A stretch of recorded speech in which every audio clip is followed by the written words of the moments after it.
हुई है कि कुछ ऐसे नौजवान है कि जो अभी जस्ट 18 साल के हो रहे हैं और ये पहला वोट डालेंगे और इनका मानना है कि हम पहला वोट जो डालेंगे वो मोदी साहब को डालेंगे। कर रहे हैं, आपने हाल में देखा होगा कि हमारे गुलाम अली खटाना साहब मेंबर पार्लियामेंट का दौरा हुआ देवल के मकाम के अंदर, और कितना बड़ा लोगों ने स्वागत किया और कितनी बड़ी गैदरिंग हुई, वहाँ कितने लोग आए। और उससे पहले माननीय रविंद्र रैना जी का प्रोग्राम हमने सांगली कोर्ट के अंदर ज्वाइन किया, सारी प्रोग्राम आगाज ऑर्गेनाइज किया, और वहाँ पर कांग्रेस और एनसी के तकरीबन 500 वज़ीर दाखिला अमित शाह साहब जम्मू कश्मीर का दौरा कर रहे हैं और इसके साथ साथ ये खबरें मौसूल हो रही थी कि वज़ीर दाखिला राजौरी का भी दौरा करेंगे, जहां हाल ही में एक इनकाउंटर हुआ था। इनकाउंटर में आर्मी के जवान भी शहीद हुए थे और उसके साथ साथ सिविलियन किलिंग्स भी हुई थी वहां पे। तो अभी जो है खबरें आ रही है इस तरह की, अमित शाह साहब राजौरी का दौरा नहीं करेंगे।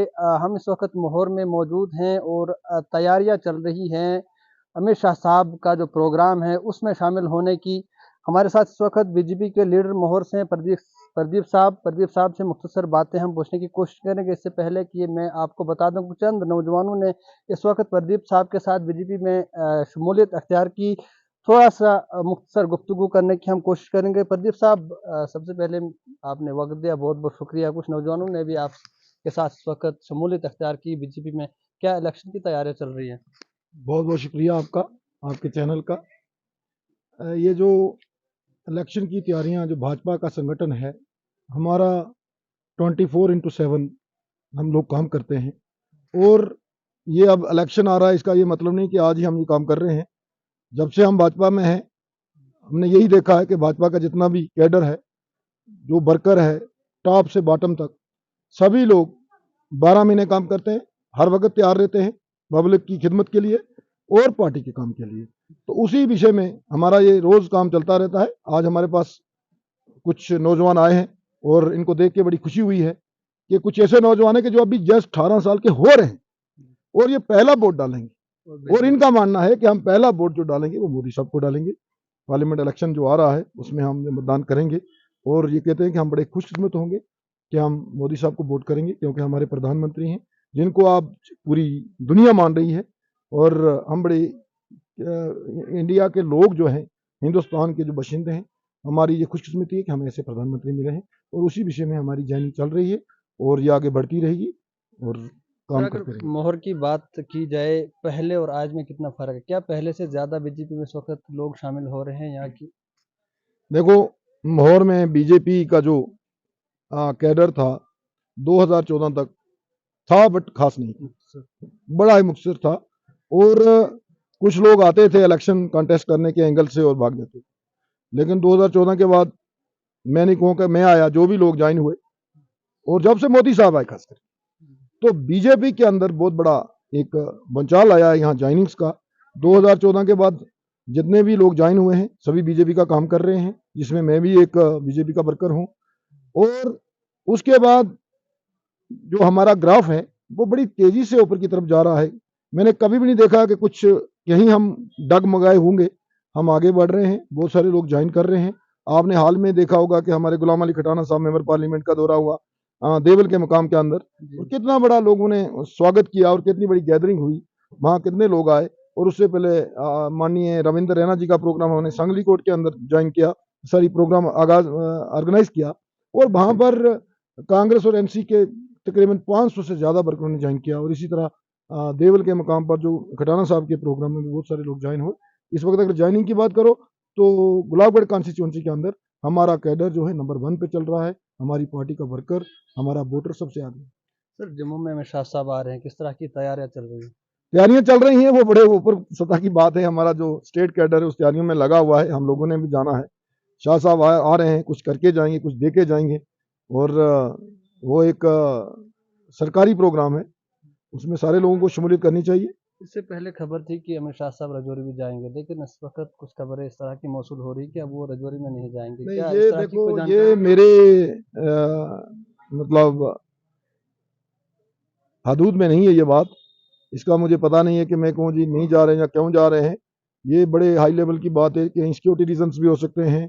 आजकल मौसम भी है, जैसे हमारे जेपी नड्डा साहब का प्रोग्राम रद्द किया गया है, फॉग बहुत ज़्यादा है, फ्लाइट्स की प्रॉब्लम है, ट्रेनों को प्रॉब्लम आ रही है, तो ये भी एक कारण हो सकता है।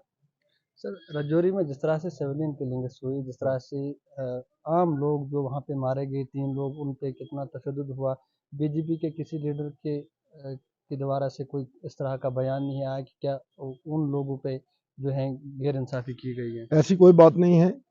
आप को गलत इंफॉर्मेशन है। जो हुआ गलत हुआ। सारा बीजेपी का कैडर उसको कंडेम करता है। जब इस तरह के मामलात होते कोई भी बयान देने के लिए तैयार नहीं होता है तो कि ये उसको कंडेम करने के लिए। आपने देखा होगा कि हमारे माननीय रविंद्र रैना जी स्टेट प्रेसिडेंट वहां पहुंचे। वहां पर गुलाम अली खटाना साहब पहुंचे और पीछे डिफेंस मिनिस्टर साहब भी पहुंचे। तो ये छोटी बात नहीं है और जो एक्शन लिया जा रहा है वो आपके सामने आएगा। जिन लोगों ने ये गलत किया है उनको पनिशमेंट होगी। ये इसमें कोई दो राय नहीं है कि मैं एक बीजेपी का वर्कर होने के नाते मैं किसी और की सपोर्ट करूं। उनके साथ जो हुआ गलत हुआ और ये हमारा कैडर उनके साथ है। और सबसे पहले अगर कोई वहां पहुंचा किसी भी पार्टी का लीडर तो वहां पर बीजेपी के रविंद्र रैना जी उनके पास पहुंचे। सर आखिरी सवाल है, मोहर से बीजेपी का किस तरह का चेहरा होगा आने वाले इंतखाबात में? देखो बीजेपी कैडर बेस्ड पार्टी है। आपने देखा 3 स्टेटों में सरकारें बनी और लोग कुछ सोच रहे थे लेकिन चीफ मिनिस्टर कौन बना, डिप्टी सीएम कौन बनाएंगे।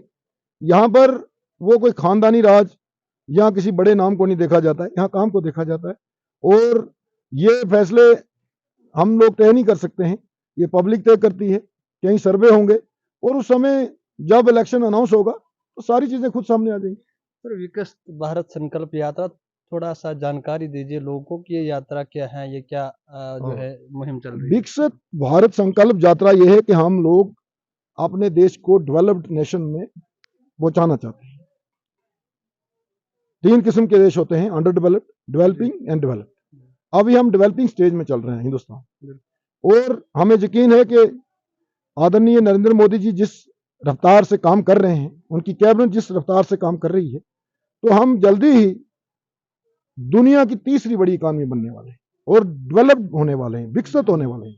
उसी विषय में ये सरकार ने एक सिस्टम बनाया है सेंट्रल सरकार की तरफ से। गांव में जाना है, इस गाड़ी के साथ 16 डिपार्टमेंट होंगे। इसमें रूरल डेवलपमेंट भी होगा, रेवेन्यू भी होगा, एग्रीकल्चर भी होगा, जितने स्कीम्स के रिलेटेड है, सोशल वेलफेयर होगा। और लोगों को पूछा जाएगा कि क्या जो हम दे रहे हैं, जो स्कीम्स क्या लागू हो रहे हैं, चाहे वो पीएमएवाई है, चाहे किसान की योजना है, चाहे उज्ज्वला योजना है, चाहे गोल्डन हेल्थ कार्ड है, चाहे कोई भी स्कीम है, क्या ये पहुंची है या नहीं पहुंची। अगर नहीं पहुंची है तो इसमें थोड़ी सी कमियां रही हैं, जो होना चाहिए था वो नहीं हुआ है। इसमें ऑन स्पॉट कोई भी बेनिफिशियरी कहता है कि मुझे इस चीज का लाभ नहीं हुआ है, उधर ही उसका फॉर्म भरना था और उधर ही उसकी सोल्यूशन करनी थी। इसका ये मिशन है कि एक विकसित भारत बनाएंगे, हम एक डेवलप्ड नेशन बनाएंगे। और तभी होगा कि जो सरकार कर रही है क्या लास्ट कॉर्नर में पहुंचा या नहीं पहुंचा है। ये इसी विषय में ये। चलिए सर, बहुत बहुत धन्यवाद, आपका भी बहुत बहुत शुक्रिया। हमारे साथ बात कर रहे थे बीजेपी के लीडर प्रदीप सिंह साहब, मुख्तसर सी गुफ्तगू कर रहे थे। स्टेट वर्नर पर अपने मेजबान शाहनवाज को इजाजत दीजिए। खुदा।